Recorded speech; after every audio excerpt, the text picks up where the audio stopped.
సెలవులు ముగించుకుని వాళ్ళ జీవితాల గురించి ఆలోచించడం మొదలు పెడతారు. మీ జీవిత భాగస్వామి తమ శేష జీవితం ఎలా గడపాలని చెప్పి ఇంకా ఆలోచిస్తారు. పండగలు, సినిమాలు, క్రికెట్ మ్యాచ్లు అన్ని ఎప్పటిలాగా వచ్చి వెళ్ళిపోతా ఉంటాయండి. పువ్వులు మళ్ళీ వికసిస్తాయండి. కాలాలు మారుతా ఉంటాయండి. జీవితం మెల్లగా పాతరూపంలోకి వెళ్ళిపోతుందండి.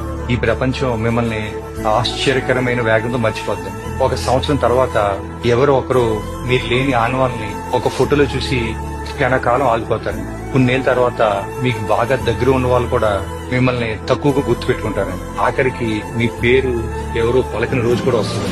మీరు ఎంతమంది కోసం మీ జీవితం త్యాగం చేశారో, ఎన్ని రాత్రులు కష్టపడ్డారో, ఎన్ని రాత్రులు బాధపడ్డారో, ఎంతమంది కోసం మీరు బతకడం మానేశారో అదంతా కూడా వారికి తాత్కాలికమేనండి. ఇప్పుడు నేను మీకు వేస్తున్న ప్రశ్న ఏంటంటే, ప్రపంచం మిమ్మల్ని మర్చిపోవడానికి వేచి ఉంది. మీరు ఎవరి కోసం పరిగెడుతున్నారు? మీరు ఎవరి కోసం ఆందోళన చెందుతున్నారు? మీ జీవితం మీది. దాన్ని ఇతరుల అభిప్రాయాల కోసం